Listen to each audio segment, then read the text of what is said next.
மழையால் பாதிக்கப்பட்ட பயிர்களை உடனடியாக பார்வையிட்டு தகுந்த நிவாரணம் வழங்க வேண்டும் என்று தமிழக அரசுக்கு எதிர்க்கட்சித் தலைவர் எடப்பாடி பழனிசாமி வலியுறுத்தியிருக்கிறார்.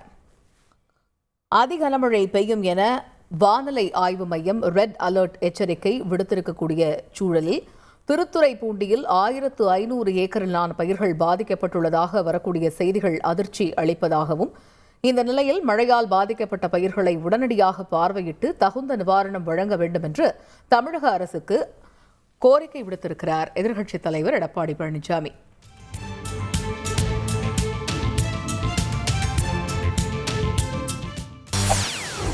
செய்திகளை உடனுக்குடன் தெரிந்து கொள்ள உடனே சப்ஸ்கிரைப் பண்ணுங்க.